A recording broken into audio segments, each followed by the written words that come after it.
Welcome back, guys, to Vestfest 2.0. I got a special guest here in the office with me for Vestfest 2.0. I wonder who this guest could be. Who is it? Who is it? Oh my god. A wild cat has found his way into my house. I don't know who this is. How could you? How could you? I have this ribbon toy that I like to wiggle in front of myself for no reason. And somehow it has attracted a wild creature into the house. We tried to run with it. You tried to run with it. Come on up here, buddy. Yeah, come get it. Haha. He likes to play. I guess I should aim the camera down. You guys can't see very well, can you? Alright, hold on. It's Jasper playtime. Everyone misses Jasper, alright? So first of all, I got good news, guys, in regards to Jasper, because I know many of you miss Jasper on the streams. You say, where's Jasper all the time? Why isn't Jasper on the streams? I don't understand why Jasper can't be on the streams, alright? Well, it's because the past couple of months, he's pinned this down now. He won't let me get it back. The past couple of months, I've had the air conditioner running in the office. Right, buddy? Right? Had the air conditioner running in the office. And with that, I have to leave the door closed, or else there's no point. The air conditioning escapes the office. Okay? Well, the good news is, it is getting warmer here in Washington State. This weekend, we had a bunch of days, this past weekend, that were in 80 degrees. In fact, my day off this week was super hot. Okay? So I installed the other air conditioning in the house.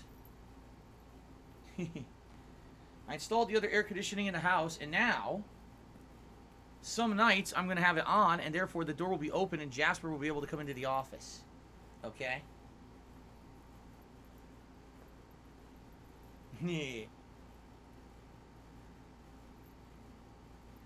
So you'll see more of Jasper, hopefully, in the near future. Yes, he does have little socks. That's correct. He has little white, his paws are all white. So it looks like he's wearing a set of socks, which is really cute. I would do this, but I'm afraid the microphone's going to tip. And it does. Yep. It's a little better. Arr. Mr. Jasper Kitty, what have you been up to today? So Jasper's been up to a lot of mischievous stuff recently, okay? So first of all, for some reason, I'd say about maybe a month to a month and a half ago, he starts playing with his kitty litter.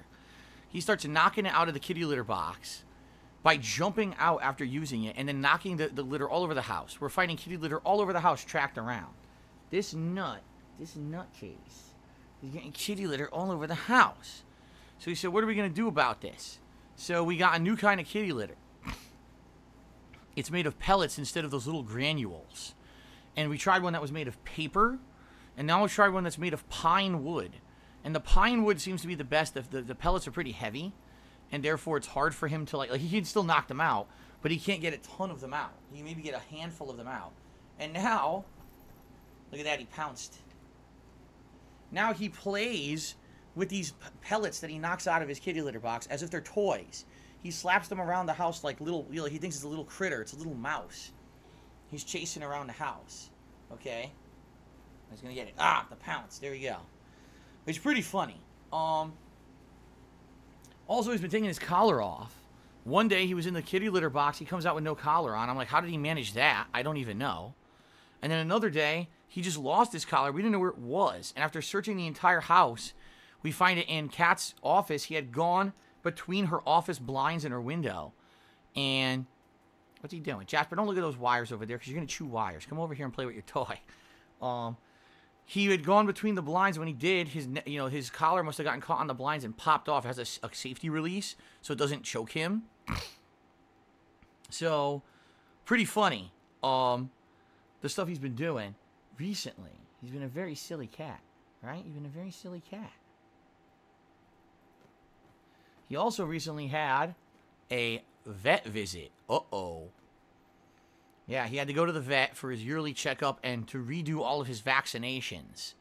And because of the pandemic, they don't let you go in anymore. You can't go in with your pet to, watch the whole procedure and give your pet comfort. So he was in there with strangers getting shots. He didn't like that very much. he was meowing the entire trip there and on the entire way back, and he was panting, which is not good. He almost never pants. So if he's panting, it probably means he's completely stressed out. But as soon as he got home and he got settled back in, he was okay. It didn't really bother him too much excessively. You know, there's a little bit of temporary stress is always going to do that to a cat. Nah. Arr. Does Jasper get baths frequently? No, he does not. Every once in a while, if we absolutely feel the need to, which has not been often. He's a very cleanly cat. He cleans himself quite a lot, and he does not smell. We actually regularly monitor him for scent. You've been told if your cat smells, that means that they're not, they're not doing a good job, or maybe for some reason, they're stinky. He is not a stinky cat at all. He's a very cleanly cat, which is good. But we did buy non-abrasive shampoo. There were 2 different kinds. One of them is a no water-based shampoo. All these like a foam. So every once in a while, when he's walking around, you can spray him with the foam and just rub it into his coat, and it's supposed to be clean. But also we have one that it does need water, but it's a non-abrasive, no chemicals, supposed to be all natural ingredients. And that one, he does not like water. Trying to get him to go in a bathtub and wash him is an undertaking. And I've been scratched up a little bit. Let's just put it that way with his feet, who still have very sharp claws. Okay. Okay. Anyone got questions about Jasper Kitty? Anyone have questions about the cat? Arr, look, he's biting it. Arr. He wants to bite the rod. I'm fishing for kitties right now. I'm going to catch myself a big marlin. Arr. Huh. Well, I put a vest on Jasper. No, I will not. He does not like clothing. Okay? Yes, Derek, this is Jasper's favorite toy. We've bought Jasper any kind of toy you can think of. We bought him little mice. We bought him fake bugs. We bought him things that move around with motion. My parents, we told my parents we had him, my mom ordered us like a ton of toys for Jasper. Okay? He doesn't use any of them. This toy, these ribbons and feathers on a string, is the only toy he loves. Seriously, it's the only toy he loves. He'll chase this for a while. Does he ever catch mice? We don't have mice, luckily. Thank God we don't have wild mice running through our house or whatever. But he catches bugs. We've had a few mosquitoes. We've had a few gnats in the house. He will chase down. Sometimes, this is funny. So sometimes I'll just go to the sink to wash my hands in the kitchen. And I look, and there's a bug that's completely flat like a pancake squished on the wall of the sink. I'm like, well, I guess Jasper's been here. He went, just squish the fucker right there. He does that all the time. The other day, Kat and I were relaxing in the living room. In fact, this was Tuesday night when we had come back from our day out. And Jasper's nowhere to be found. And we're like, I wonder where the hell Jasper could be. Why is he not at the couch with us? So we start running around the house looking for him. We find him. He's in the dining room near somewhere where my DVDs are stored. And he looks like he's stalking. Like he sees something down there. Okay? So we don't know what it is. All right, we don't know what it is at all. And we're like, well, we'll just let him stalk it, whatever it is. Maybe it's a bug or something. We come back about an hour later in the kitchen. He's got a dead black spider, and he's slapping the shit out of it. It's dead. He already killed it. But he's like bopping it, booping it, and slapping it around all over the kitchen floor. Now, Kat hates spiders. So she was like thrilled. She was like, thank God, I hate spiders. I'm glad he caught it. I'm like, you realize since we've had Jasper, we haven't seen many spiders. Maybe we've seen a couple. But we used to have way more spiders in the house. It must be he catches them and kills them all. And we're unbeknownst to us. He just does this behind the scenes. Which is great. That's a huge asset of a cat. Is that they catch critters, they catch bugs, they take care of that for you.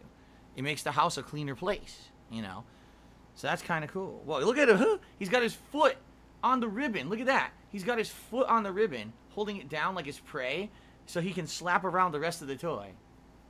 He's smart. He's smart, man.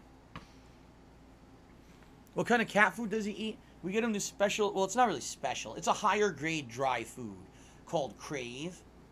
And it's more natural ingredients. We get him the fish flavor. He likes the one that's salmon flavored. They have other ones too, but he prefers the salmon. We also get him various wet treats and food. Because actually when we took him, my foot's stuck. We took him to the vet. The vet said he looks like he may be a little dehydrated. And it could be because it's, you know, the summer months just hit, it's hotter, and he's not drinking enough. So we give him wet stuff. We found these tubes of mixture. It's like food mixed with like moisture. Almost like I don't even know how to explain it, like a goop. I don't know. You know, and it's flavored food, and he likes the ones that, again, that are fish. He loves fish. So we've been giving him that recently as a treat. Like once a day, we'll give him a tube of that for extra moisture. We could give him wet food, but here's the thing. If we give him wet food, he doesn't eat the food. He'll just sit there and lick like if there's a gravy on it or whatever, he'll lick the gravy. And that's it. Then he'll walk away and waste all the food. He just refuses to eat. He only will eat his dry food is his favorite. For some reason, I don't know why he'll only eat the dry food, but that's all he'll eat is the dry. He will not eat wet food, except for, like I said, these tubes of flavored goop or whatever the hell it is. He'll eat that, but he doesn't like the dry food. Excuse me, the wet food. And it's weird because you're saying, you know, a lot of cats only will eat wet food, or they prefer the wet food. He's the opposite for some reason. I don't know. I don't get it.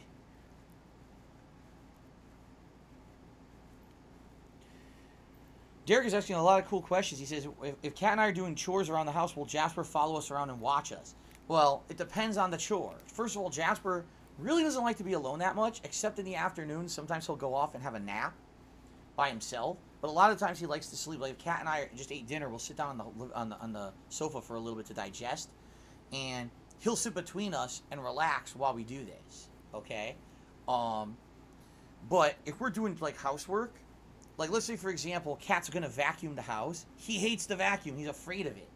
He thinks the vacuum is terrifying, so he'll run away and watch her vacuum from a distance before he'll close back in. It's really funny. You'll go for, like, we have a hand vac, you know what they call it, Dirt Devil hand vac or whatever. We go to get it, and he'll run. Because he'll think, oh, my God, it's so noisy and loud. He hates it.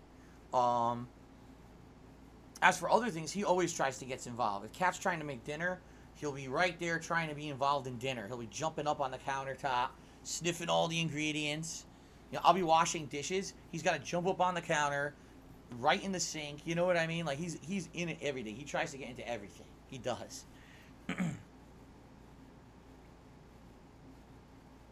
Yeah. Any other questions about our kitty Jasper? That's it.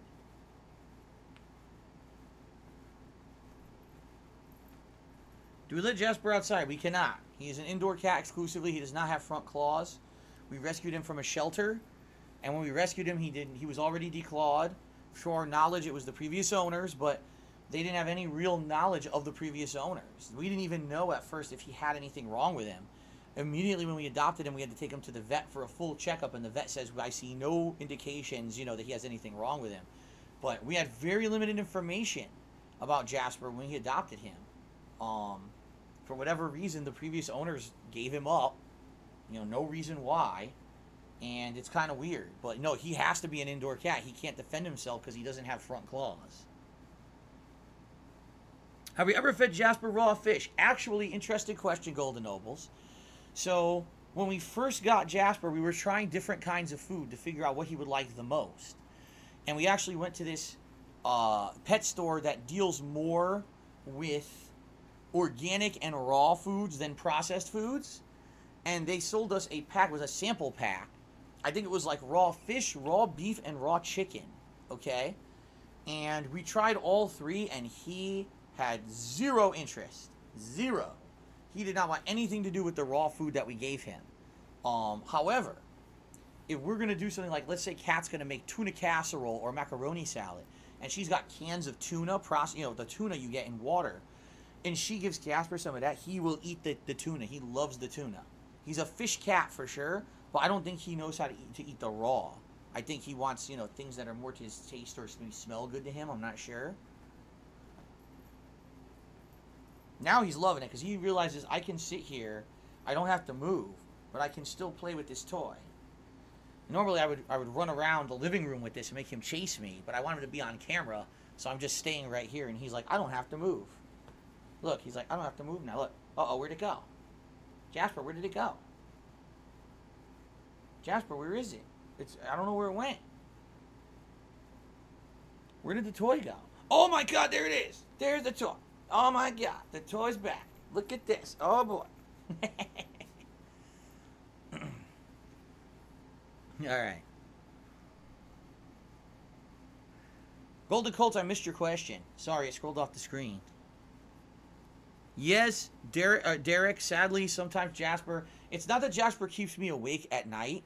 He wakes me up early in the morning. He did it again this morning. It's weird, because some days he will not wake up at all, and I'll be able to sleep till when my alarm goes off, and I get a good night's sleep. But a lot of the times, he wakes my ass up super early, as early as 6 in the morning sometimes. Usually it's around 8 a.m. I don't know what it is at 8 a.m.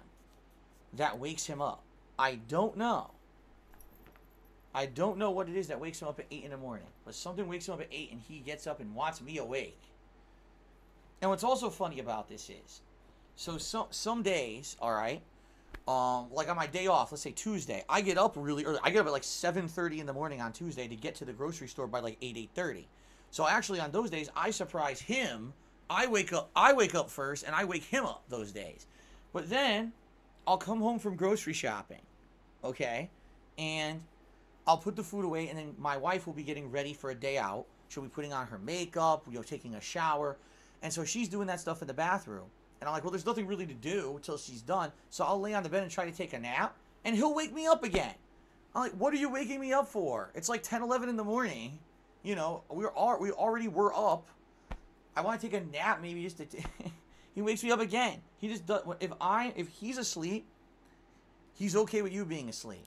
But if he's awake, he wants activity. He wants attention. He wants you to pay attention to him. For sure. He wants you to pay attention to him 100%.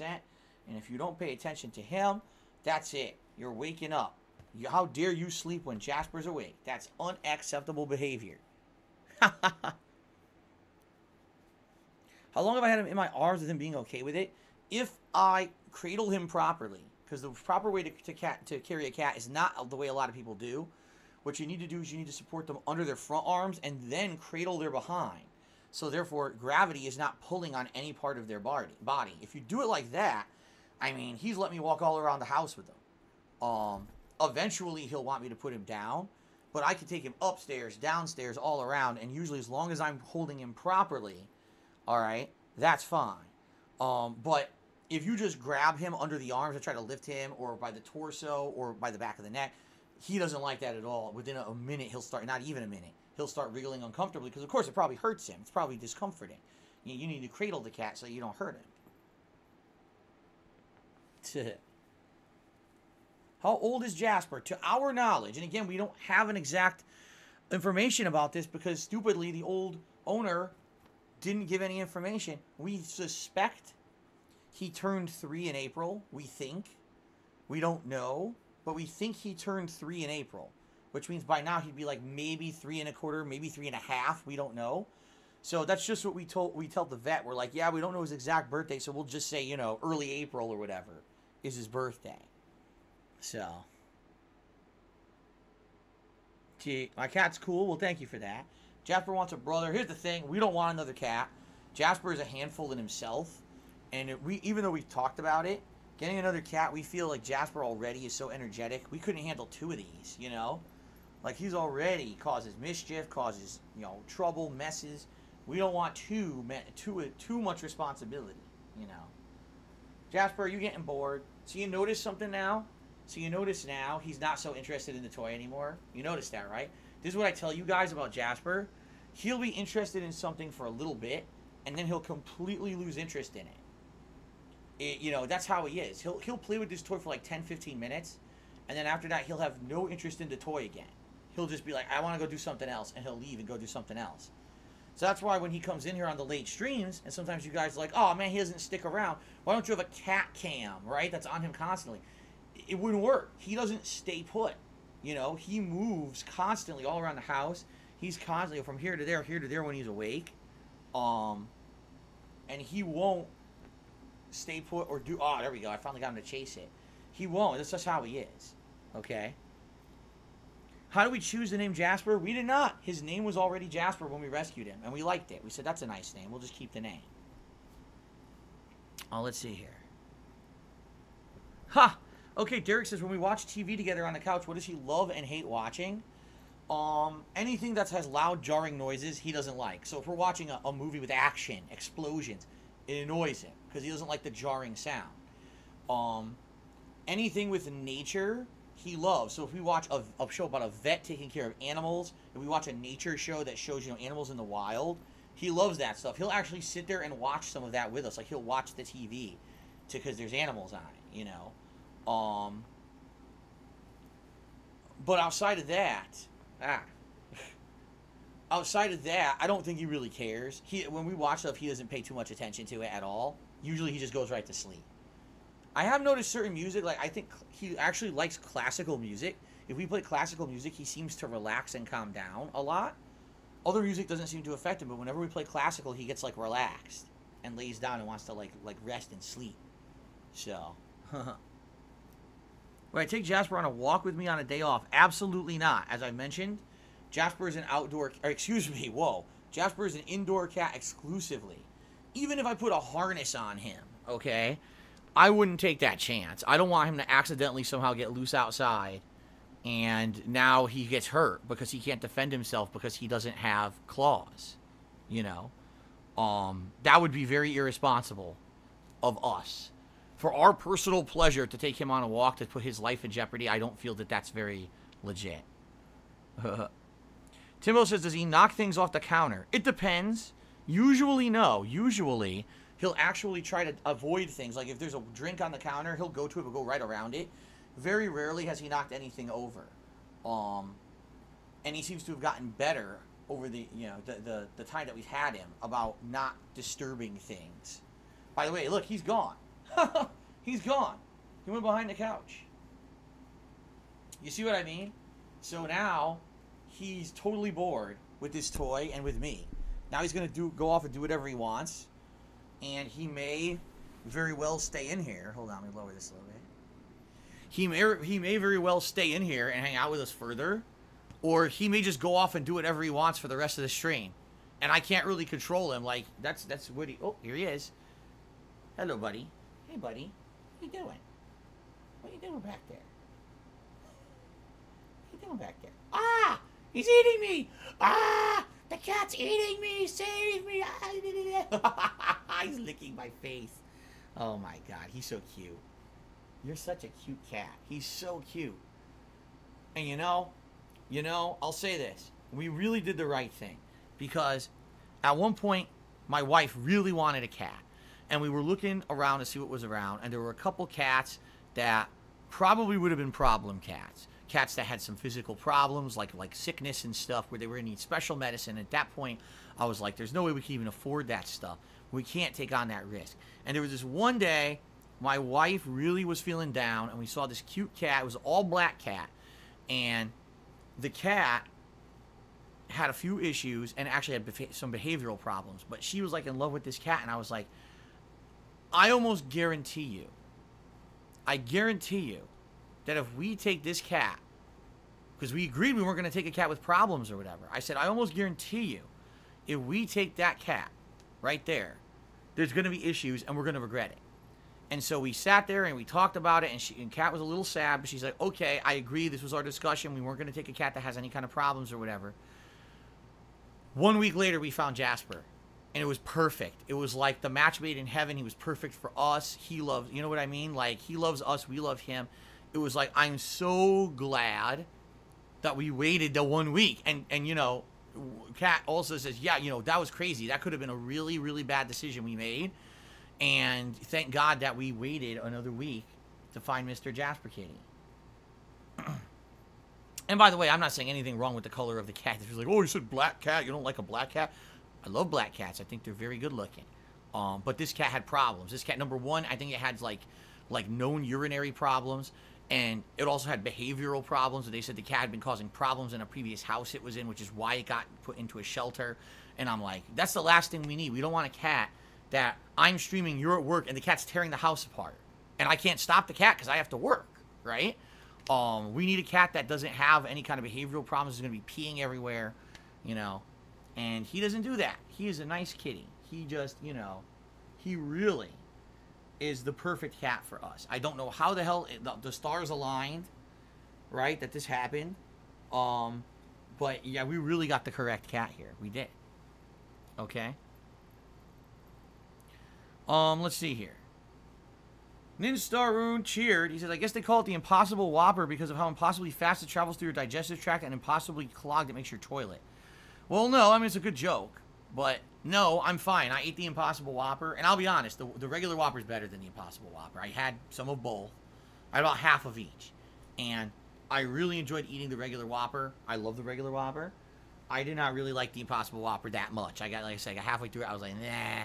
I keep eating the regular Whopper over the Impossible Whopper. Okay.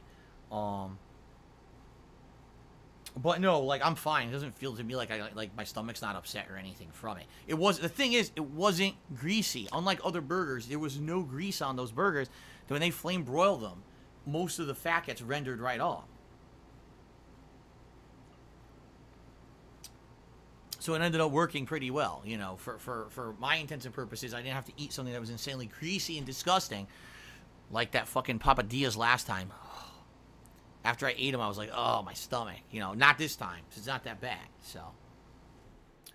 Lunaba to me $2 says, that's a badass fly fishing rig you got there, and I think you caught something weird. I think I did. I caught some kind of a wild, bizarre creature. He's sitting right next to me on the couch. I know you guys can't see him. He's sitting right here. I'm petting him. Sitting right next to me on the couch here. And then Filippo tipped me $1 saying about visiting, am I going to be visiting Animal Crossing Islands? I have no idea. What I'd like to do is maybe do a little bit more Q&A with you guys. We got a little over an hour left on the stream, so I'd like to do a little bit more Q&A because we didn't get to too much earlier.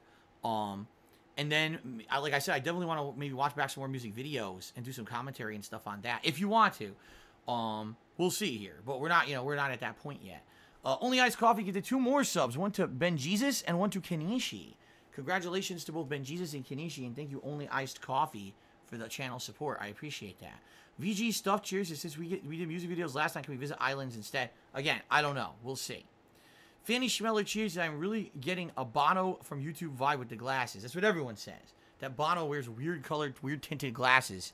When I wear these, they say I look like Bono. Or they say I look like the guy from The Big Lebowski. I forget his name. Not the dude, but the other guy. The guy who John Goodman plays. Which I probably do look a lot like him with the vest on and the glasses. Now Jasper's standing on me. Yeah. How silly. I look from, like, Steven Seagal from Absolution. I've never seen Absolution, so I don't know that reference. Did I ever try the burgers from Five Guys? I already said yes. Five Guys burgers are insanely good. They're freshly made. They only put on it what you order. You can custom order different condiments and things for it. Incredibly, tasty, flavorful burgers. I love Five Guys. And also Habit Burger is another one. They're flame broiled. Instead of frying on the fryer, they do flame broiled just like Burger King. And I'd say they're a step up from Burger King, how good they are. Thank you, VG Stuff, for a gifted sub to Sasha Gray. I'm sure Sasha Gray appreciates that. Thank you, VG Stuff. D-Man11 cheers says, for your burgers, do you prefer a single or double patty burger? In reality, I do prefer a single. I would rather have a single burger with the burgers a little bit bigger than a double burger. All right? Double burger, I don't see the added value. Ow, ow, ow, Jasper. Watch it. Stabbing me with his foot. Ouch. Careful there, buddy. I'm wearing shorts. I'm wearing shorts here today, buddy. Jeez. No, I prefer a single burger. A bigger single, like the Whopper. I would eat the Whopper over a double cheeseburger.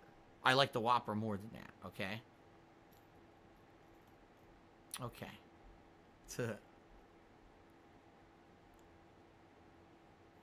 They look like Jeff Jarrett's glasses from WCW, says Ross Hardy. I have no idea what Jeff Jarrett's glasses look like in WCW.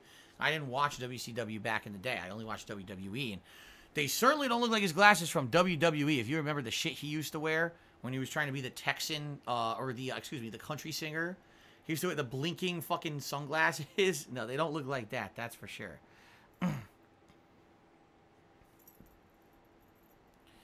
Purio Niku says, do you think Last of Us writing has similar problems with Life is Strange, where it becomes less charming as the game goes on, and some issues with writers making young main characters stay true when they get older? I mean, it's almost, I would say, yeah, it's almost the same situation, except if you look at the Last of Us, Life is Strange and then Life is Strange Before the Storm, it's kind of the opposite situation, where Life is Strange 1 is a certain group of characters having certain interactions, there's superpowers involved, and it's really neat. Life is Strange Before the Storm, there's no superpowers, it's just teen angst drama constantly, and if anything, that exposes the fact that the writing of the first game was good because you had a mystery going on of someone who was possibly abusing students, and then you also had the superpower element. So anyway, Jasper has left the building. Jasper just left the office, he must be bored. So we'll say goodbye to Jasper. Thank you, Jasper, for joining us. Thank you, he's looking at me. Thank you very much for joining us, buddy, I appreciate it. Everyone really liked watching you, buddy. Okay, I'll see you later. Okay? He's a nut. He likes, I told you, that's how my cat is. That's how Jasper is. He's interested in something for a short period of time, and then eventually he's on to the next. He's bored. So I could never set up a kitty cam in the house. I have no idea where he's going to be. He could be anywhere in the house because that's how he is. He doesn't just stay stationary. Like some cats are lap cats or lounging cats, and you know where you can find them all the time. I never have any idea where Jasper is. I always have to go look for him because he's always up to something, you know? Okay. But no, yeah, I agree with you on the writing of The Last of Us. However, I think the thing was, with Life is Strange, what the writing exposed, when you made a prequel that didn't have superpowers and didn't have this mystery element of something's happening to girls at this school, when all that was gone away, it exposed the fact that the teen angst drama writing wasn't exactly the most interesting thing. Was it an element of what made Life is Strange good? Sure. But was it the main reason why? No. And that the game exposed that. With Last of Us 2, I just feel like they forgot who the character is. They just want, I have an agenda to push certain kinds of narrative and push certain kinds of situations to make someone who doesn't have representation normally in video games get more representation by doing things that are out of character for the character. Stupid. You know, I'm sorry, but that's just dumb. That's really dumb to me, to take someone out of their character that you've already established to push an agenda. So that's bad writing in my opinion. That's my opinion though. Again, you guys can completely disagree. It's okay if you do. If you love the story of Last of Us 2, more power to you. But for me, every time she picks up a guitar, every time she does something that's incredibly risky and stupid, I'm like, this is dumb fuck and dumb shit, you know? Derek sometimes, he says, does Jasper like to play hide and seek around the house?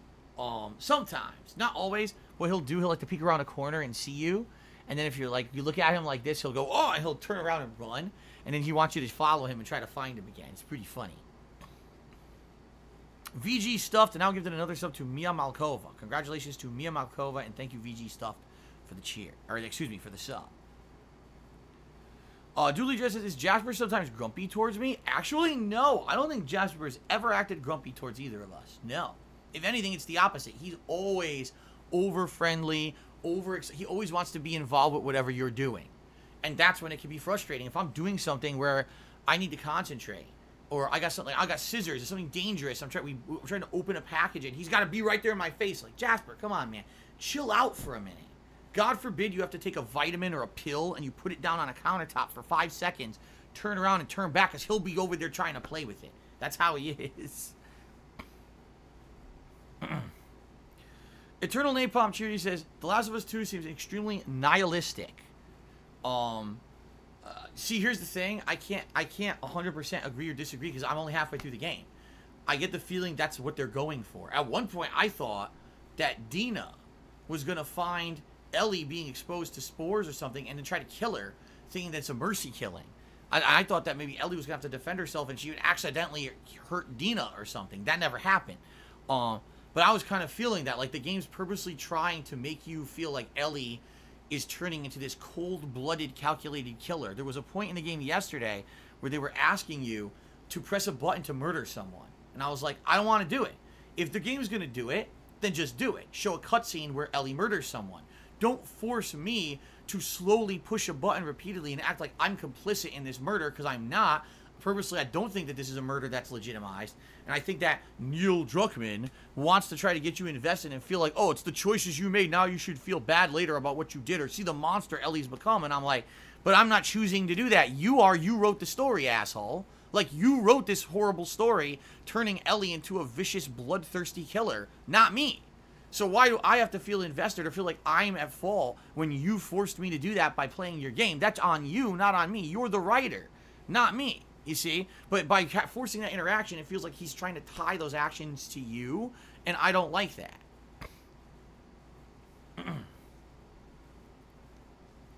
Thank you, Cheerio Eaters. Congratulations on 150 vests. In reality, it's 151 vests. Yes, thank you for that. Oh, we do have a laser pointer. It was Cookie Monster says, "Well, I consider getting a laser pointer." We have one for Jasper. It's downstairs. I brought this. This is literally his favorite toy. I'd say he does like the laser pointer too. So, you know, that I could have brought in too. But this is easier to dangle and physically see him attack the laser. You can't really see on a camera, right? So, thank you, Derek. He says, congratulations on the 151 straight streams. How old is he now? As I said, he's about 3 to 3.5 years old. We're not sure of his exact age. Good evening, beautiful butterfly. How are you? Good to see you.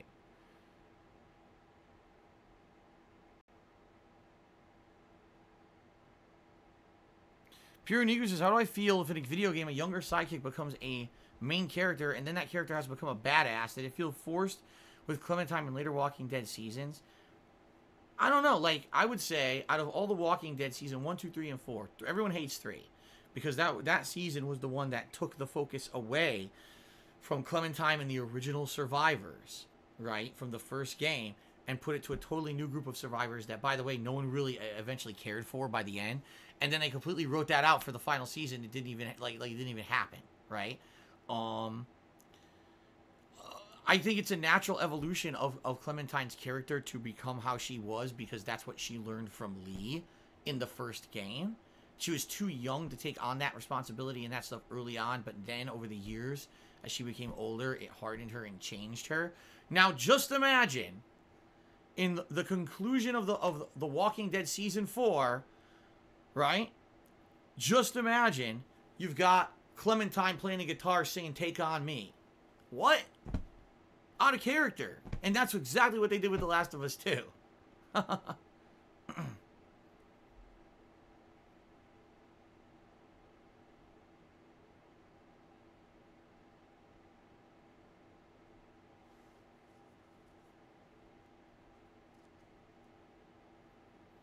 Am I looking forward to Deadly Premonition 2, and what am I hoping for? I am. At the very least, all I want, a little bit of survival horror element, spookiness element, maybe supernatural element to it, and a mystery, like a suspenseful mystery, like Twin Peaks. Because that's really the direct relationship between Twin Peaks and the original Deadly Premonition was what really hooked me and got me excited. Like that whole, you're in a lodge, there's weird stuff going on behind the scenes, but you don't know what. You're investigating a mystery, supernatural stuff is happening that's unexplainable. Like, that was really neat. By the end of the game, the explanation was so off the top, bizarre, absurd, and friggin' weird. You know, it was just a comedy by the end of the game. Let's face it, it was definitely a comedy by the end of the game. But the ride was fun as hell. And so I'm hoping that that's what I mean. Even if the game is ludicrous, let it be a fun ride like the first game, and I'm totally on board for it. I hope it's like that. I hope they didn't completely change everything about the game franchise into something it's not. I hope... Oh, God, I just got another smudge on it. I hope not. Eternal Napalm Cheers, I have a recommendation for a potential 200 vest streak. How about a Jasper tries it catnip? Catnip is extremely healthy for cats. It wouldn't be a Jasper tries it. He has catnip, and we use it every once in a while. In particular, if we have a day where, like, he just won't listen, he's just off doing wacky stuff, we'll give him catnip, it kind of zonks him out, and then he starts rolling around the floor a lot. I don't know if I would use catnip in the office here. You know, and the thing is, if we gave him catnip, I doubt I could even get him to follow me into the office. Like, now, it was easy. I grabbed his toy, and I walked through the house, he just followed me right into the office. With catnip, he'd be, like, all over the place, you know?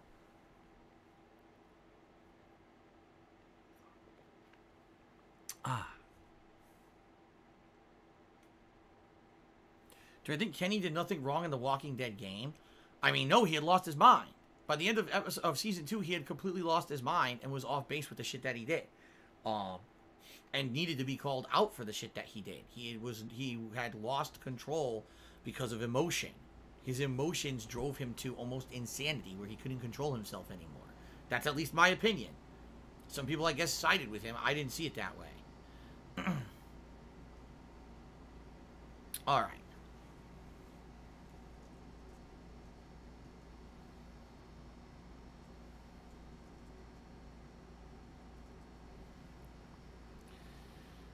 Sorry, guys, I gotta ban a few people here. See, here's the thing. Like, someone like Darkseid DeFeel. His name is a meme that apparently detractors made a negative meme, even though I don't know how it was. It didn't ever seem like a negative meme to me to begin with. The guy today was cheering, trying to get my attention and trying to basically get me to either get angry or say something that he thought he could use to make me look bad. Didn't work. So now he's putting the N-word in stream chat. Wow. You know, okay. You won only because you had to completely see that I wasn't going to take any bait from you, your dumb ass. You cheered, you paid me for your bad behavior. And then you finally got the ban you were looking for all day by using a racial slur in the stream chat. You are the epitome of a dumb fuck. Like, your brain is fucking the size of a walnut, much like the Stegosaurus that we saw in the flashback in The Last of Us Part 2. You are a actual waste of space. Congratulations. Okay.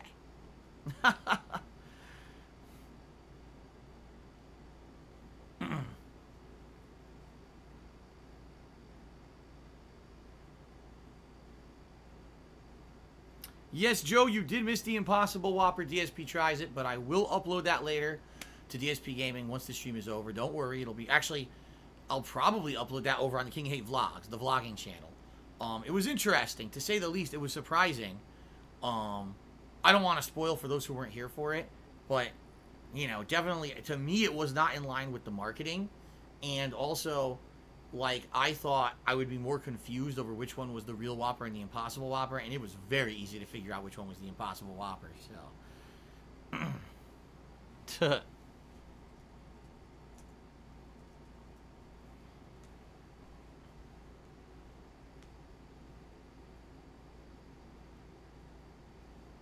Should Naughty Dog make an open world game? Maybe.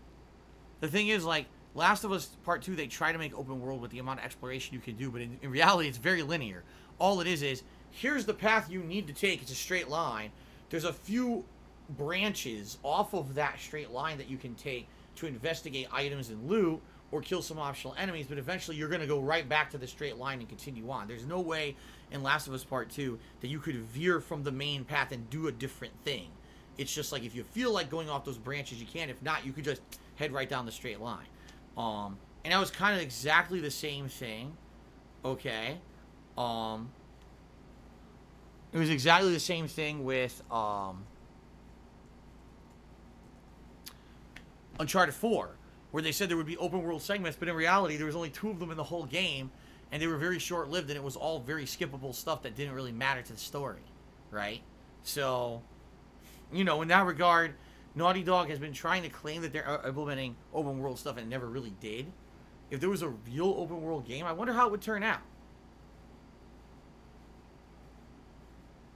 Hello, Timbo Slice 89. Things are good. Thank you for asking. So far, it's been a great Festival 2.0. I hope you guys have enjoyed it. We had some fun conversation. A fun DSP tries it. We hung out with Jasper. We had some good fun here so far today. Okay.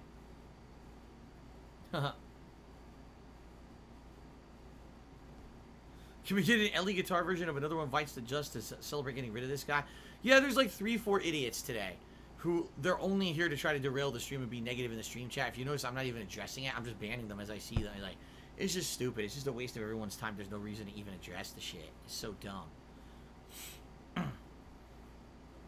Prio Nigu says, any room for another visual novel or suspense game this year? I'm so curious to see you play 999, a mystery thriller game and a la Danganronpa with supernatural and historical elements. A lot of twists and puzzles. Alright. So I guess now would be a good time for me to make an announcement. Alright. Ladies and gentlemen, as of today, I'm only going to be playing visual novels moving forward. All other playthroughs have been canceled. It's going to be Danganronpa 3. It's going to be 999. It's all it's going to be. I'm kidding, of course. When that's not the truth. But for the month of July, We are going to have a subscriber goal again here on the channel. What will it be? I don't know yet because the subs keep going up and down, so I haven't decided yet. We're going to set up a subscriber goal for the month of July. And yes, ladies and gentlemen, it's going to be the return of the Viewer's Choice playthrough. Why are we doing a return of a Viewer's Choice playthrough? Because I'm currently doing Fire Emblem Three Houses, and I'm doing SpongeBob. SpongeBob hopefully will be done sooner rather than later. Fire Emblem, we're about a third of the way through, and we'll continue throughout the summer. But it's perfect time if we hit a sub goal in July. People can nominate and vote, and then by, say, August, we can have the next Viewer's Choice game lined up for our, oh my god. What was I saying about the Impossible Whopper not causing indigestion? Oh, hold on a second.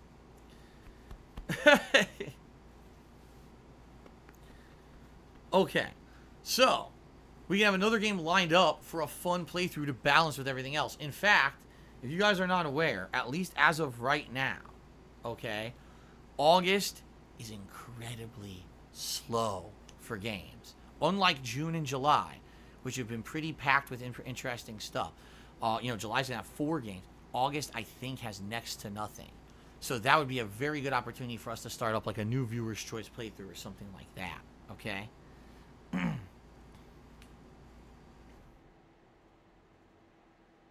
Okay, let's see here. The Paradox Cheers says, I'm looking forward to the Destroy All Humans remake. The thing is, I don't really know much about Destroy All Humans. I know there's been a few people over the years who told me that it was like a cult classic, and people really liked it over the years. They never made it like a sequel, I think. Like, they never made a formal sequel for modern consoles in the last 10 years or whatever. So it kind of fell into, you know, memory, and no one really talks about it anymore. I missed out. I never played a Destroy All Humans game, so I actually don't know much about them. So I mean, I'm excited to play it, but the other games for July will take priority. FYI, they are bigger new releases, while Destroy All Humans is just some kind of a remaster, remake, whatever you want to call it. But I hopefully will get around to it, and I'm curious to see what it's all about. Much like all these games that over the years people tell me, you gotta try it, it's a cult favorite, you know. I like eventually getting to try them out and seeing what all the hoopla's about. So it's another one like that. Oh, man. All right, guys. Good night.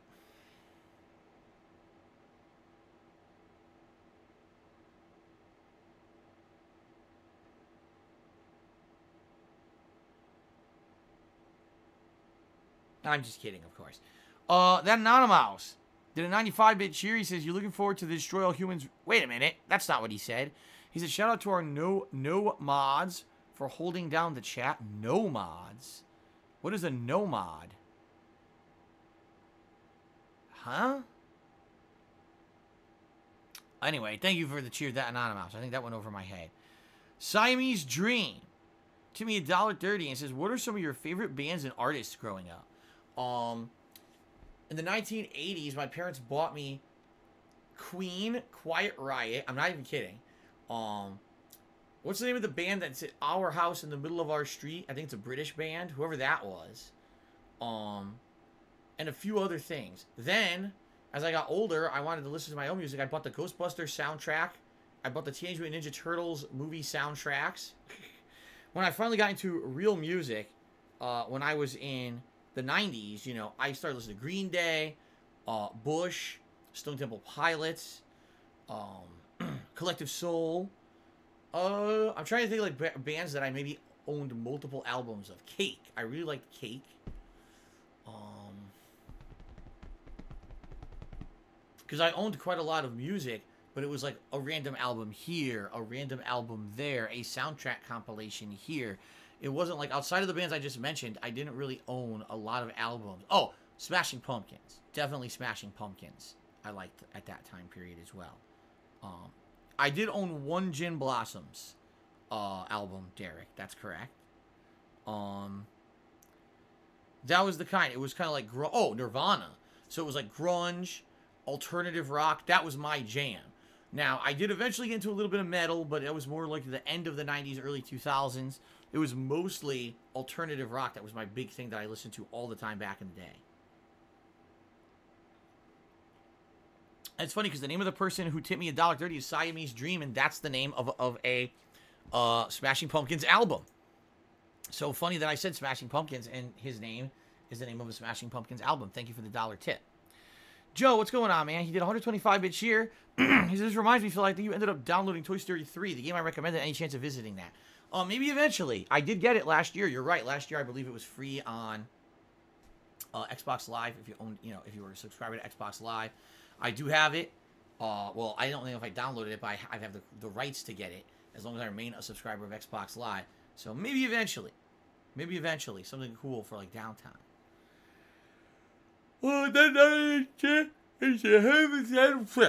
Okay. That Mouse cheered. He says, there was a stream where you said there were no mods when a few of us were here. The jokers you met were knowledgeable mods. Oh, okay. I think I remember that now. Was that last week? It was weird because you guys were all here, and then all of a sudden, people were in the stream chat saying, there's no mods on the stream. Haha, we can do whatever we want. And that's why I thought there were no mods. I thought you guys had left. And then when I came back, and I was like, okay, here's a troll. I banned one. I was like, sorry, guys, I guess there's no mods on the stream. And then you all perked up. You're like, no, we're here. I was like, oh, I guess it was just the troll had showed up out of nowhere. And people were just saying that to troll that there were no mods or something. I don't know. Okay. Would I ever replay the Back to the Future Telltale game on PS3? Oh, man. I don't even know. Is it available? Like, would you even be able to actively download it? And the reason I say that is because Telltale went out of business.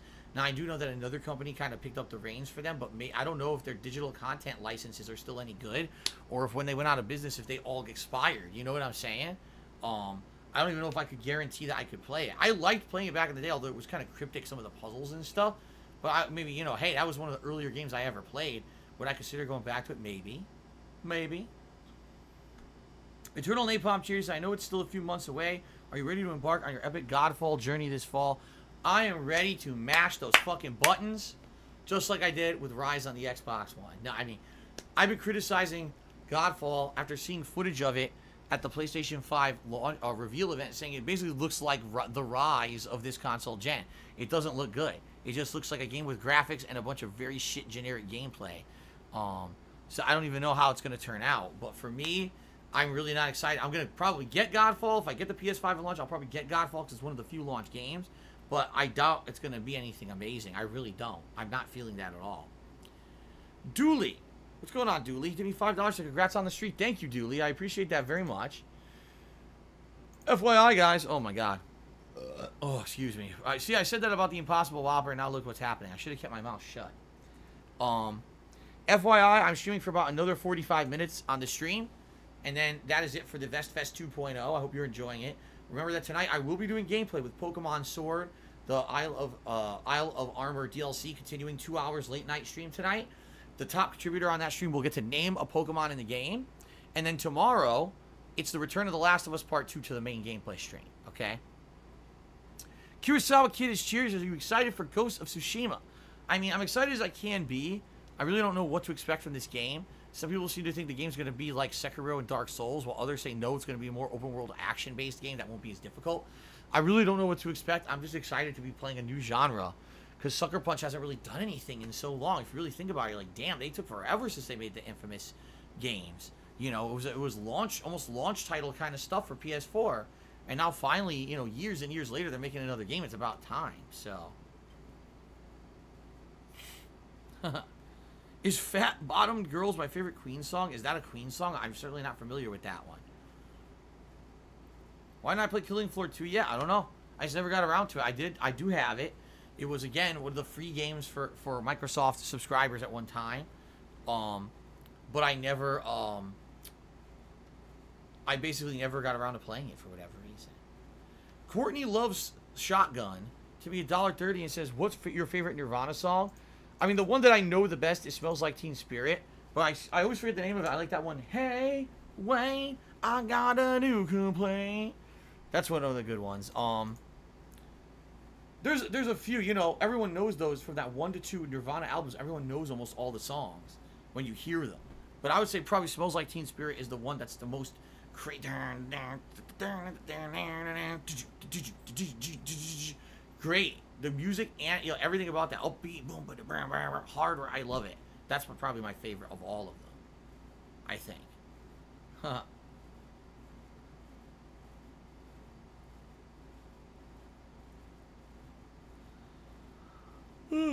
Why am I yawning? Did the Burger King make me tired? Maybe it did. Maybe the meat makes you tired. Is there tryptophan in the fucking Impossible Whopper? Why am I getting so tired all of a sudden? I was fine. I was perfectly fine. And now all of a sudden my food's digesting. I feel sleepy. What the hell? Sticky penis to be taller. Did you like Pantera? In reality, I didn't really hear much Pantera. It wasn't until, I'd say, almost the early 2000s that I heard some Pantera and I thought it was pretty good.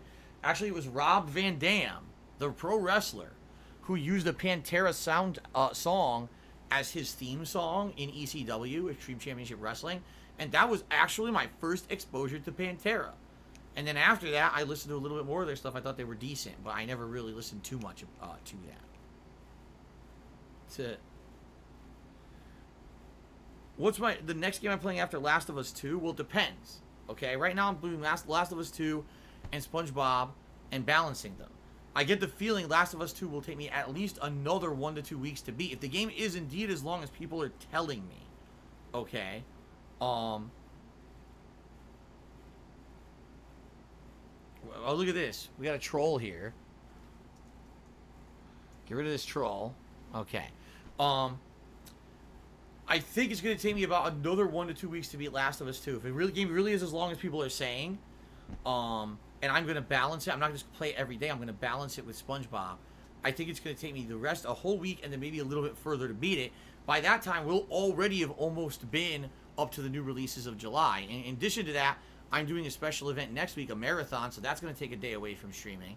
I'm also doing Ask the King in early July. That's another stream. See, so there's a lot of major streams that aren't going to be these games. So I get the feeling that maybe Last of Us 2 will take me all the way up until when the new releases hit in July. All right? But there may be time for another playthrough, especially if SpongeBob is as short as people are saying. There may be time for another playthrough. I don't know what to actually do in that regard.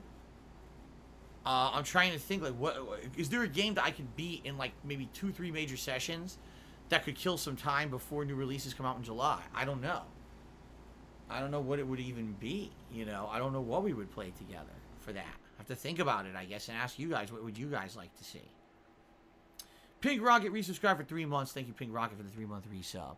Oh, of course, Swaggin says, play the Quiet Man. Oh, my God. Joe says Toy Story 3. Huh. I wonder how long Toy Story 3 is. I might have to look that up. PlayStation Study Adventure says you could always do the Sleeping Dogs DLCs. You're right. I think those DLCs, if I remember correctly, they're not super long. I think each one's about 3 or 4 hours long. That could be like 2 streams right there to do the Sleeping Dogs DLCs. No, definitely not Persona 5 Royal. That would take me another 2 years to beat. Oh my God, seriously? Ugh. I was perfectly fine. It's gotta be it's gotta be the food. The food is digesting and it's oh man.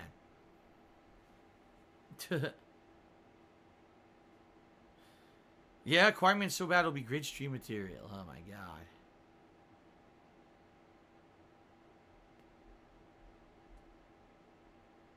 E.T. on the Atari, wow. Only that one would be about 15 minutes before I destroyed the cartridge. Because I can't take it because the game sucks so hard. If you guys want, we can do DSP remixes. Absolutely. If you're just tired of chatting. At this point, I don't really feel like going downstairs and taking the Switch from Kat and getting it set up just to possibly join like 2 islands. I don't think there's enough time on the stream. If we had like an hour or 2 left, I would do it, but we only have about not even 40 minutes left on the stream, so I don't think it's worth it. But if you want to like watch some remixes or something together, we could do that, or we could just keep talking. I'm okay to just keep hanging out and talking with you guys, if that's what you want to do. No, I never played GTA Chinatown Wars. Nope.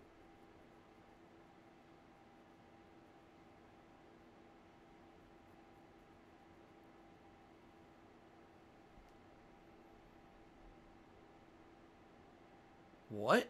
Read an email I said I would read. Well, actually, the whole segment that I did about The Last of Us 2 was in regards to that email. Someone sent me an email criticizing me saying, you know, basically I really enjoy the parts of the game with Ellie playing the guitar and seeming more personable, and I don't understand why you're so harsh on them. And I don't understand why, like, when you're playing the game, it seems like you're making fun of people who are enjoying those moments.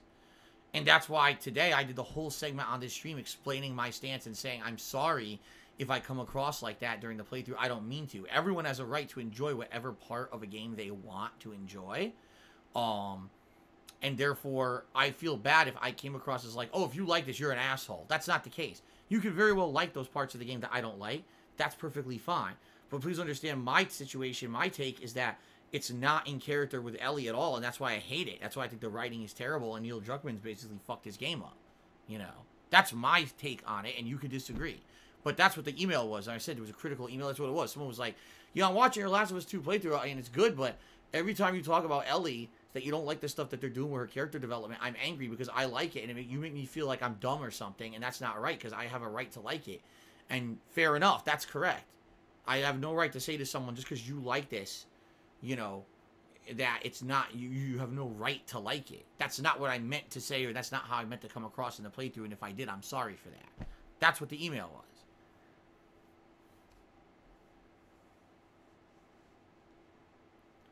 Corey M says, Last of Us 2 for the first time, I feel like I love and hate a game. I hate what Naughty Dog did halfway through, and then it scrolled off the screen, and I can't read it. Kurosawa Kid Cheery says, people talking about that an email is people trying to bait you into a back and forth, so don't feel bad about what you said because you were right. Okay? And I'm not taking back what I said. I mean, that's my opinion. My opinion is what I said about the game.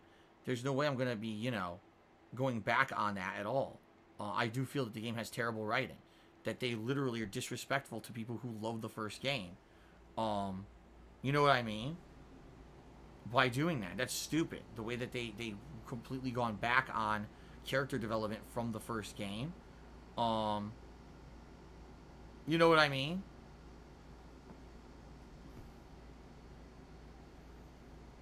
Awesome Kaboom says his SpongeBob save didn't glitch yet. I might be the unlucky guy then. It sucks. I played for 3.5 hours. I really enjoyed the game. I go to save my game, it won't save.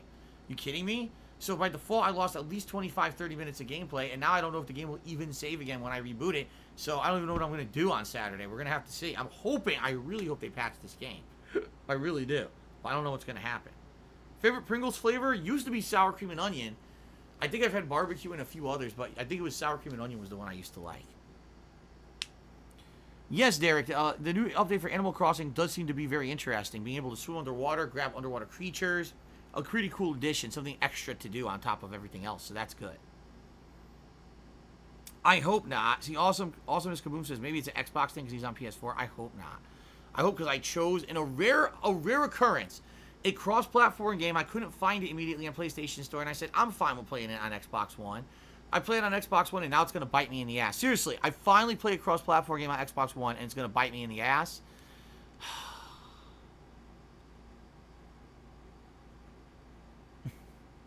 Pimp My Shed Plays Charity says, you know, it's okay. A lot of people are being oversensitive about Last of Us 2. There's no wrong opinion.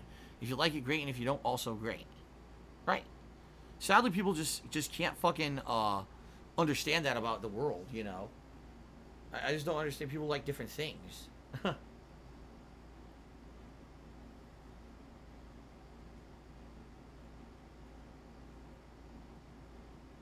I've never done with the Pokemon game while I played Digimon game. I've never had any interest in Digimon. I think Digimon games used to be on like Game Boy and stuff back in the day. But I haven't seen a mainstream Digimon game in a million years, right? I think they were like Game Boy Advance and stuff like that. But I haven't seen one in so long. Right? In so long. That I don't even know if they've had one. Have they had another iteration of Digimon that was a mainstream one? You know, I don't know about that. So. Alright, I received a $6.66 troll tip. Congratulations on being an idiot and using not only a troll name, but saying a troll message. Now I don't have to read what you said. Thanks very much for the contribution. What a dunce.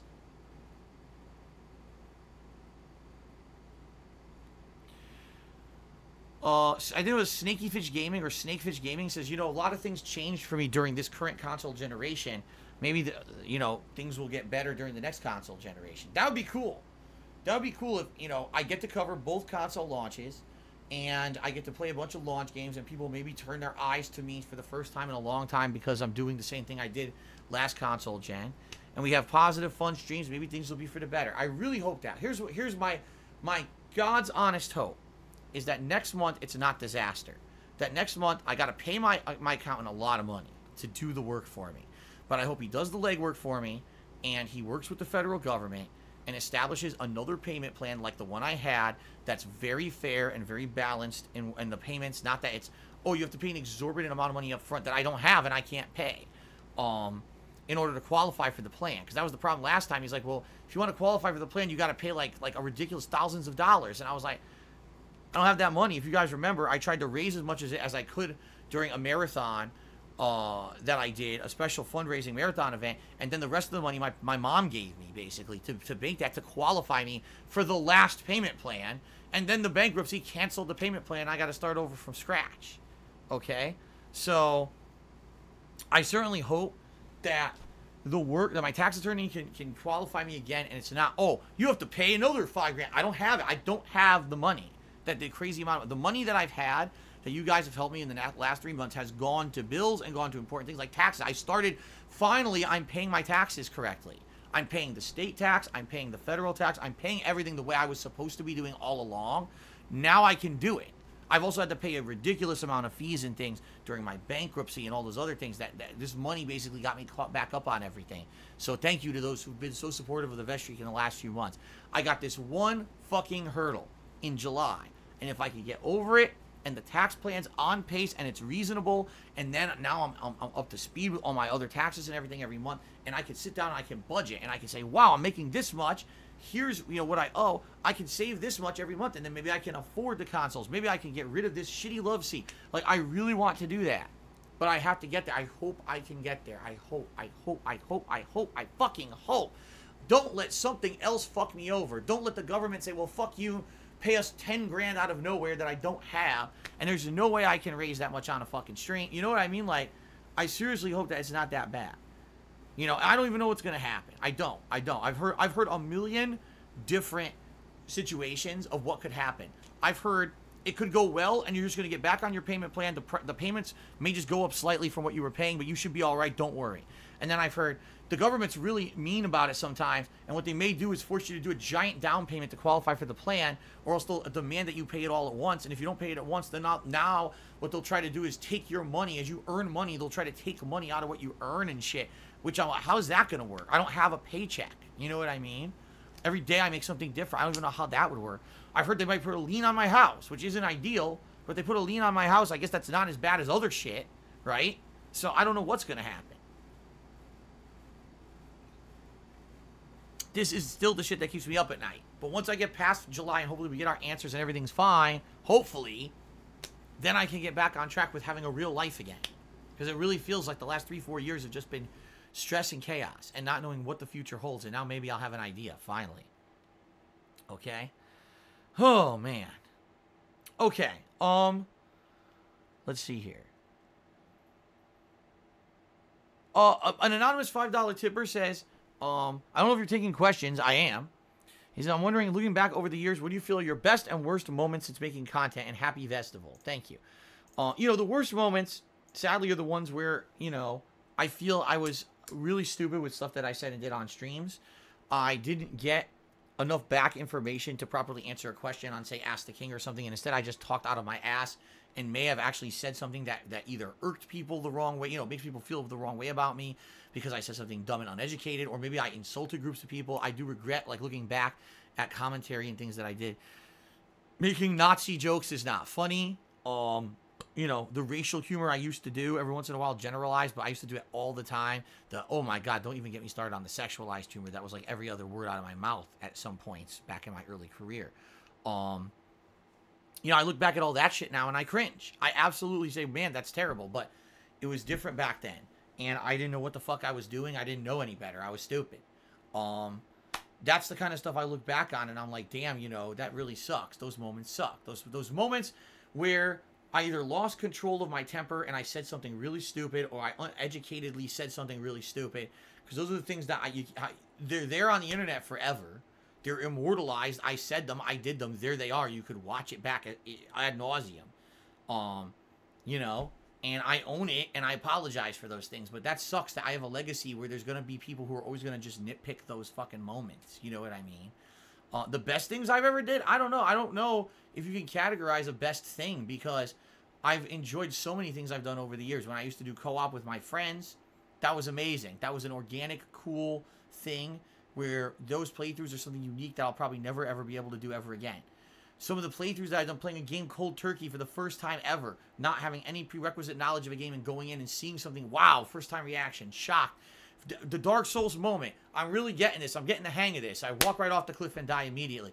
You see what I mean? Like, those are like key moments in my history that I think some people are going to be like, wow, those, you know, those are always going to be synonymous with the amazing stuff that Phil put out over the years. And I agree. But I don't really think it's someone like me. It's not on me to judge that stuff. You know what I mean?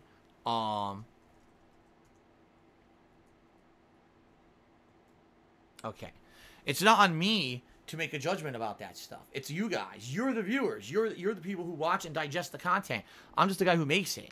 And a lot of the times, the things that I've done that were good and bad were just lucky or unlucky. It wasn't me planning. It was just, you know, most of the content I make is not planned. It's impromptu stuff that just happens out of nowhere and ends up being good or bad. So it's hard to tell what's going to be good or bad on a daily basis. Certainly every day when I come here on stream, I want to make good content for you guys. I know it doesn't always happen. I know sometimes it's boring. Sometimes I'm in a bad mood, or, you know, for whatever reason, sometimes it's not as good as it could be. I'm still striving every day to improve and become better as a content creator. But it's really up to you to make that judgment, not me. You know what I'm saying? Thank you for the $5 tip. Retro Gamer 69 tipped me $1. He says, you haven't spoken much about it. Is there any update on the scumbag trying to charge me back? Yeah.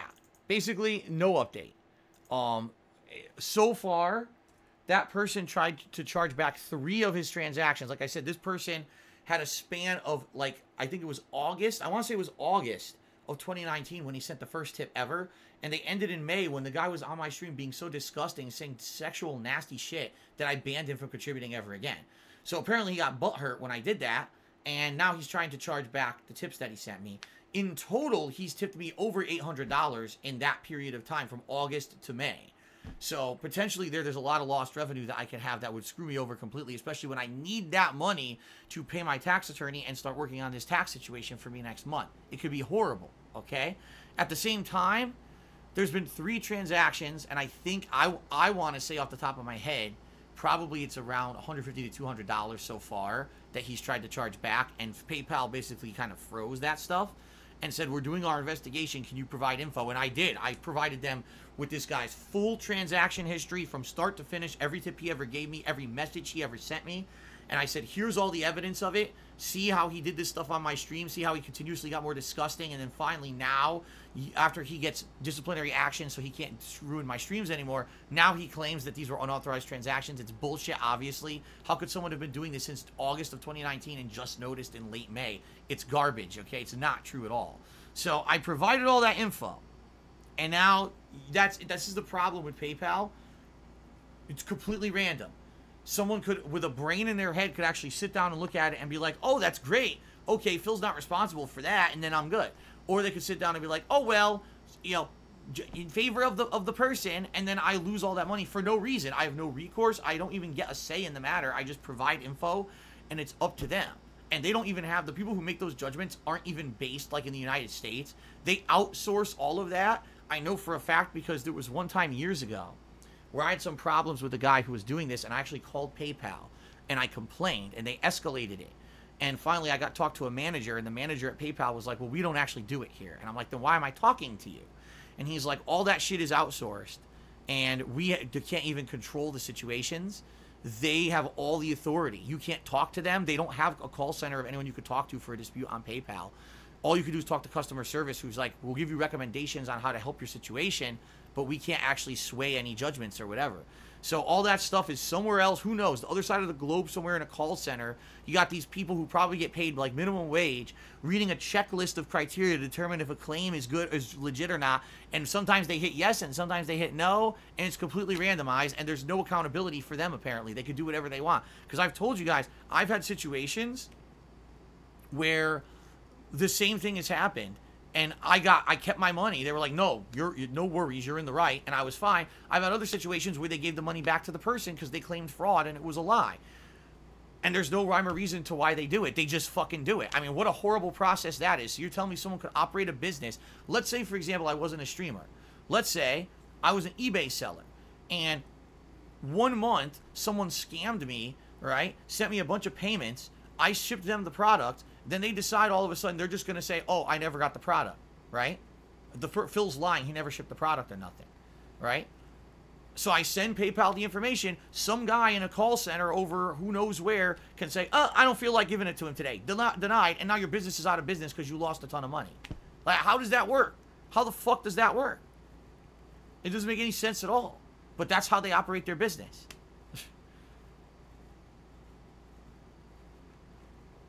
Now, the thing is, it's fraud.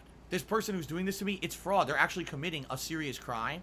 And if PayPal is taking the information I'm actually providing them and going back to the credit card company that this person put the fraudulent claim in with, that credit card company can now investigate this person and get them arrested for it.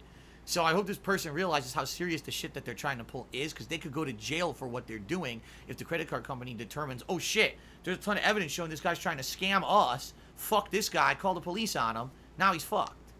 Okay? So we'll see what happens. But who knows what's really going to happen. Okay?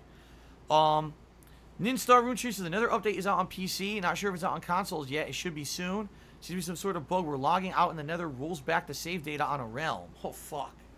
Well, I didn't do any of that. I believe Papa Vera was interested in checking it out. But I haven't played Minecraft, as you guys know. And what I was going to do when I played SpongeBob, I was going to leave my console on after playing SpongeBob and let Papa Vera join the world and mess around with it. But now I can't because that SpongeBob doesn't even work. I might have to leave my console on indefinitely because I can't save my game in SpongeBob, so maybe that's all going to go to hell and I'm not going to be able to do it. Okay? Awesomeness Kaboom tipped me $1. Says, I watched 1 hour of the new Avengers game. I'm excited for the game. MODOK is the villain. I'll be down to do co-op missions with you this September. It's mint. Also, the new characters will be free, and new story will also be free forever. That's very interesting. I don't know much about that. I didn't see the presentation. But obviously, it's, I'm excited for it. We haven't had a mainstream Marvel game outside of Spider-Man in a very long time. So to see Avengers is kind of cool. I always said, why the hell didn't they make an Avengers game at the height of the Marvel Universe movies' popularity? It seems to me like a super-duper lost opportunity that they didn't do that. But now they're finally doing it, so... Ninstar Rune Charity says, you hear about a professor from Cambridge who said that we need to abolish whiteness? Then she doubled and tripled down, and now allegedly Cambridge has given her essentially a pay raise. Ninstar Rune, I don't care about this shit. I don't. Okay? I'm not going to talk about these issues on my stream. There's nothing to do with me. Alfred Aponte, give the subscription to King of Hypocrisy. Thank you very much, Alfred, for the support, and enjoy that King of Hypocrisy. Okay. People are saying Marvel Ultimate Alliance 3. I mean, but still, that was last year, and that wasn't at the height of the Marvel movie craze. The Marvel movie craze had kind of ended with, Infinity War and Avengers Endgame. So, it came out too little too late. Oh, by the way, that game kind of stunk. You know what I mean? Like, I'm surprised there was no AAA studio that during the height of all the Marvel movie craziness came out with a giant Marvel game that would have made tons of money, and they never did. Until now. It's kind of late, in my opinion. They're late to the party, as they say. Droofy has subscribed to the channel for 2 months. Thank you, Droofy, for the resub. I appreciate that very much.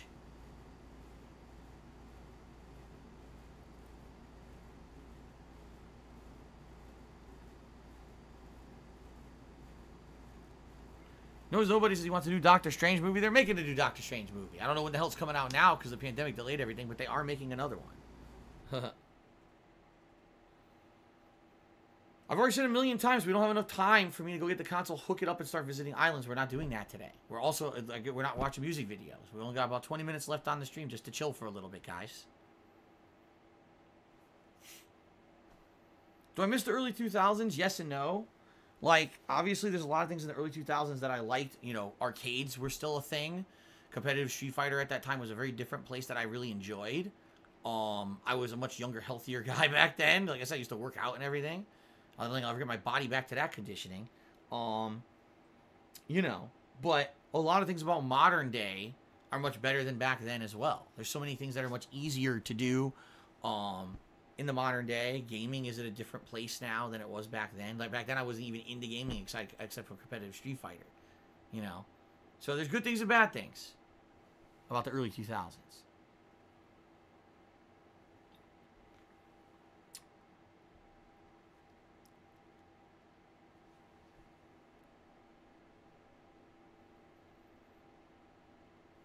Okay. What's next, folks? Anything else to talk about?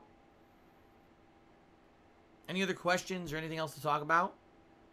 Or should I talk a little bit more to kind of end the stream? You know, I have a couple quick things to mention at the end of this Vestfest stream, okay?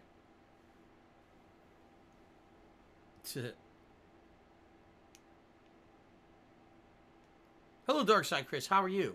Welcome to the Vestfest conclusion. We're at the very end of it right now.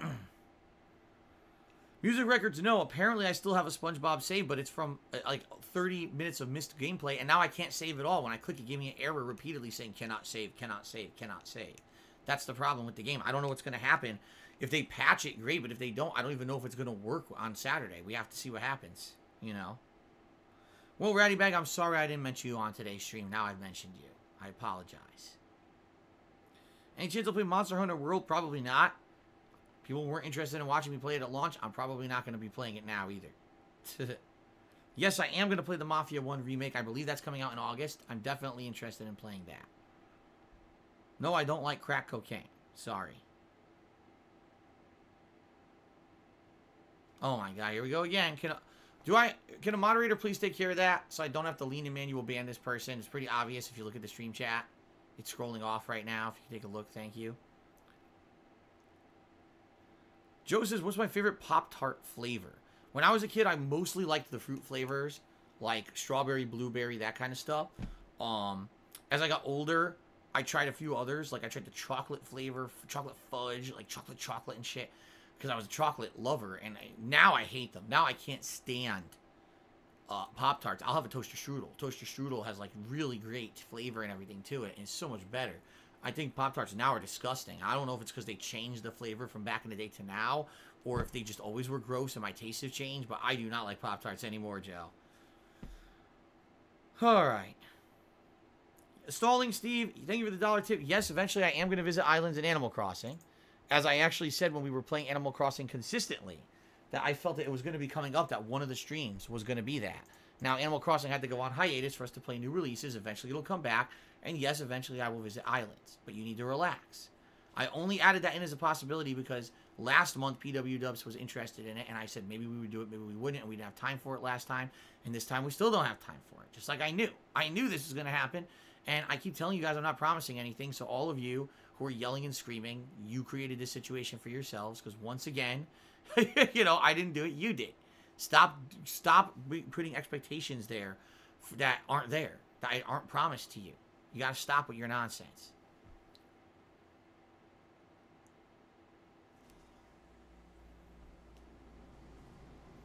Why did I stop making KO Gaming content? 2 reasons. First of all, in late 2016, it was 2016, things got really busy with new releases, okay? The way that it was working when I was actively making edited videos on KO Gaming was during the daytime I would do a 4-hour gameplay stream, upload it. At night, I would edit content for KO Gaming. I would do voiceover work, editing work, all that kind of stuff at night. Okay? So it was a split. Now, I was doing way less gameplay, but I was doing more edited videos, and people liked the edited videos. They appreciate it. I was doing montages, countdowns, special events, plus really highly edited game reviews, okay? And the channel was doing well. The channel was getting good viewership. Some of the videos got massive traction. One of them got over 1 million views, right? And some were getting hundreds of thousands of views. I was very pleased with how the channel was doing. But as the year progressed, I got very busy playing all the new releases at the end of the year. And I said, damn, I really don't have time to put out the high-quality content I would like to on KO Gaming. I don't want to put out subpar reviews. Now people are used to the high-quality reviews. I don't want to put out subpar content. I would rather wait till I have more time. So actually, it was early 2017 where I had more time to start doing these videos again. And so I go back to KO Gaming to say, okay, I'm going to potentially start uploading there again. And guess what? YouTube demonetized all of the videos there. I'm not talking like 1 or 2. Like, they went through and said, demonetized, demonetized, demonetized, demonetized, demonetized. No reasoning was provided whatsoever at all. They just did it in a big swipe. Okay? So I'm like, that's ridiculous. Let me do a test. So I took a few videos that I wanted to upload to KO Gaming to see what would happen. And I took a video that was highly edited, all right? I put tags, thumbnails, everything. Went to upload it. It was demonetized before it went live. I was like, wow, did YouTube's algorithm actually genuinely run here, catch something in the video it doesn't like, and demonetize the video? Well, let me try something different. I took, like, just raw content. No swearing, nothing. Just raw gameplay content. I didn't add tags. I didn't add a description. I just uploaded a raw gameplay video to this channel. That got demonetized immediately. And I said, you know what happened? They blacklisted the channel. For some reason, something happened with KO Gaming that YouTube felt that the content on there was not advertiser friendly, and they blacklisted the channel. Now, what? I have no idea, because if you actually watch the content I put out on KO Gaming, it was all highly edited, very little adult content, very little swearing. There was no raw gameplay. It was me doing highly edited game reviews and countdowns that were meant to be more commonly digestible to the common viewer, rather than people watching me get angry at a game and swear at the top of my lungs over on DSPGaming, where the raw gameplay was. So what happened? I have no idea. And there was absolutely no one to contact at YouTube to talk about it. They had no one who would, they had a contact. I would talk to them and they'd be like, well, here's the criteria you should use to make sure your video doesn't get demonetized. I'm like, my video doesn't have any of those criteria. There's no excessive swearing. There's no sexual content. There's no gruesome content. It's an edited game review. Have you, like, why don't you take a look at the video, right? And they were like, well, we don't have the ability to actually determine why a video got flagged. All we can do is tell you why it might get flagged. I was like, you've got to be joking me. So at that point, I gave up. I completely gave up. Now, if I remember correctly, I think it was 2018. It might have been 2017, but I think it was 2018 when temporarily DSPGaming got screwed over. I wasn't able to make any money on DSPGaming because of ads, and I went back to KO Gaming, and I started uploading content there, gameplay footage, raw gameplay footage, and that footage was getting ads again. So what it sounds to me like is that YouTube fucked up. Something happened in late 2016 into 2017. They flagged the video, excuse me, they flagged the KO Gaming channel and said, demonetize everything. At some point, maybe they realized their mistake and they raised the restriction. The problem was that by the time that they did that, it was too late. I had already adapted from being a content creator who did YouTube-style content to a full-time streamer. I had to. I couldn't make money on KO Gaming anymore. So I had to become a full-time streamer to survive. And because of that, even though KO Gaming could be monetized again, I said, what's the point of making any edited content for YouTube? At any moment, YouTube could just decide again that it's not advertiser friendly and turn off my ads and fuck me over. In addition to that, YouTube ad revenue has ridiculously plummeted, okay? You know, we're talking at one point, it was exorbitant amount of money, to a good amount of money, to a decent amount of money, to a reasonable amount of money, to, like, you make nothing on anything. You know, it's pennies in a bucket, basically. No one can really make a living on YouTube unless you're getting 1 million views on every video. So, you know, at one point, potentially in 2016, I put 2-3 nights of work into putting out an edited video. It goes viral and makes me thousands of dollars, right? Today, I could literally do exactly the same thing, put out the same video, go viral, and make $70 for the same work. So why do that? Why am I mean, what kind of a content creator or a businessman would I be if I stupidly wasted time on that shit? I don't like that business model anymore. YouTube is falling apart at the seams, and I don't like that business model. When I'm on Twitch, as long as I'm putting out content that you guys find enjoyable and digestible, you guys support me via crowdfunding. And I don't have to worry about, oh, on the back end it gets demonetized. Oh, on the back end this. Oh, not controllable. You put out quality content, but fuck you anyway, Phil, because YouTube says fuck you and screwed everything up. And now I can't pay my bills and make a living. Fuck that. I'm going to do content that's based on you guys, the viewers, liking it and supporting the content. The crowdfunding is 1,000,000% the wave of the future for internet content creators. If anyone tells you different, they don't know what the fuck they're talking about, and more than likely it's because they're currently rolling in money like I used to be. I used to be there. I used to be one of the top guys on YouTube, loving it. Oh my God. But once that money starts to dry up, when you're not the golden boy on YouTube anymore and everything dries up, You know, they're all going to be in the same position. YouTube is not a good place to make a living. It's not.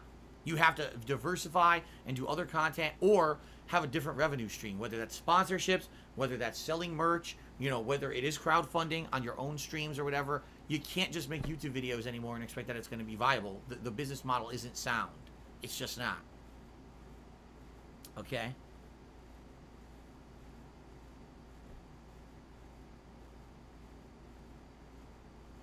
The Scrooge McDuck fantasy and American dream, what we all long for. It's funny because, like, seriously, that's actually what it was. Like, I was making money for about 1 year.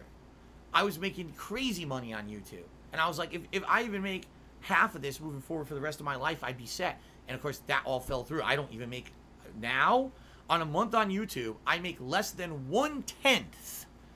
Less than 1/10 of what I made at the height of my popularity on YouTube. Think about how crazy that is. Same work ethic, same work, 1/10. Imagine if you kept working at the same job for 10 years and your boss just paid you less for the same work over and over and over every year. Imagine that. That's YouTube in a nutshell. It's fucking insane. Spartan King Cheers, it seems like all the top YouTubers now make more money on merch than anything else, and probably because of that reason. Yeah, I would say more top YouTubers are going to either be selling merch and making money with the merch sales or with sponsorships. You'll notice them shilling products, getting advanced copies of games and shilling the game. That kind of shit is going to happen way more often. All right? And you'll also notice YouTubers these days, I notice this on every YouTuber now. Every single YouTuber asks you for a sub. Every single YouTuber asks you for a like. Every single YouTuber asks you to share. They all do it now. It's like commonplace. There used to be, you know, I never really did that. The only place I really ever did that was KO Gaming, because that was common practice. I was trying to get the word out for KO Gaming. Outside of that, I never did. I was like, here's my gameplay. Watch it if you want, right? But now every YouTuber is in this mode of asking for all this extra stuff because they can't make a living anymore just based on YouTube's revenue, because YouTube sucks. They fell apart. They can't even sell ad space anymore. How many people get videos they put on YouTube and even though the ads are enabled, they can't get any ads? Or you see the same exact ad 10 times, right? Because it's the same. They can't get anyone else to advertise. They suck.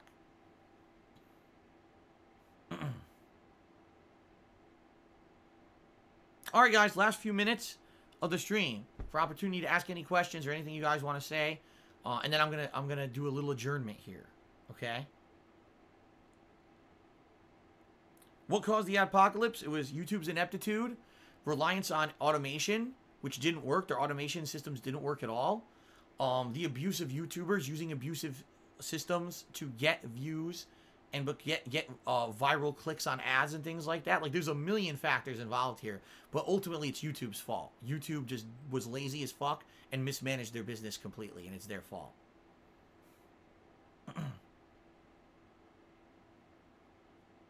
Would I take a Burger King sponsorship?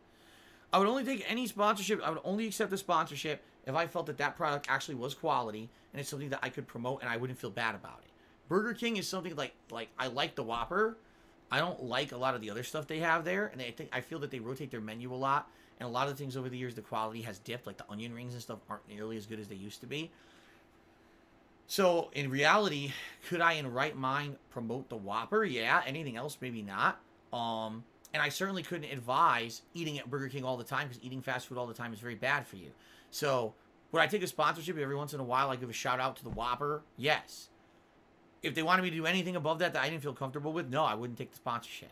Nope.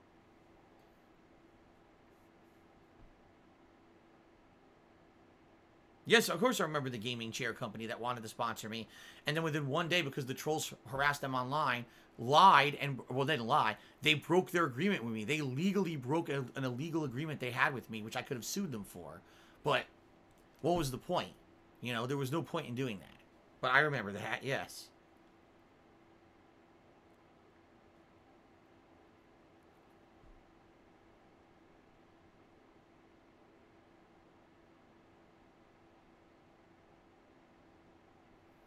Dr. Bricklayer says, in light of your recent success, I wish you the best. Keep up the great work. Thank you, Dr. Bricklayer. I appreciate that.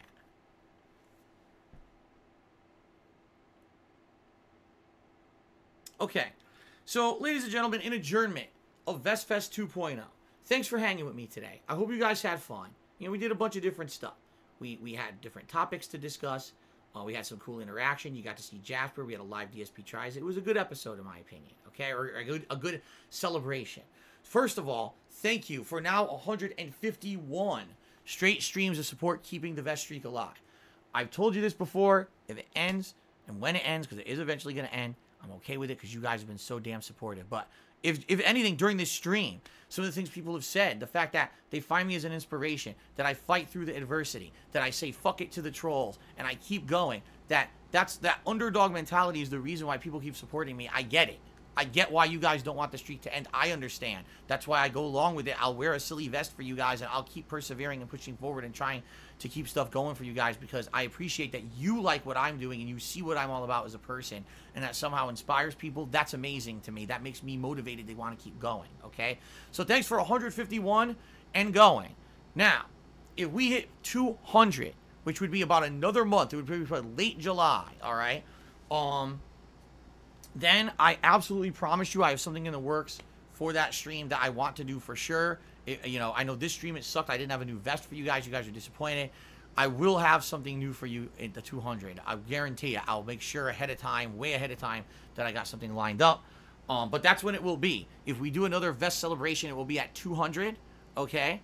But I don't know if we're going to make it. I'll be very honest with all of you. I'm very apprehensive that we will make it, because if you've taken a look at the last several weeks, there's been many streams where we were way down to the wire and almost didn't hit the streak, and then one generous individual would show up to make it happen. But I don't think that's going to, I don't think that's going to continue to happen. I think that we're actually going to have a situation where it's probably going to start slowing down. I would be legitimately surprised if we hit 200. I want it to happen. I don't want to be like a naysayer or you know, someone who's trying to bring down everyone's fun. I like the vest streak. I want it to keep going too, but I don't know about it. I'm very skeptical that it will actually happen, okay? So we'll see. We'll see what happens, okay, guys? All right. That is it for Vestfest 2. I hope you guys had fun, and if you guys missed any portion of this, I will upload it to DSPGaming. The exception is the DSP tries of the Impossible Whopper will be over on the King of Hate Vlogs channel, so if you're looking for that, you got to go to the Vlogs channel to find it, all right? But outside of that, I hope you guys had fun with the stream, and, you know, something different from my usual gameplay content, right? Thank you very much to everyone who supported. By the way, Respergu did a 200-bit cheer. Will I ever do a mass unban? No. Thank you to everyone who supported, cheering, subbing, and tipping today. Much appreciated. And remember, there is gameplay tonight. But for now, for Vestfest 2, thank you very much. I hope you guys enjoyed it, and I'll see you later.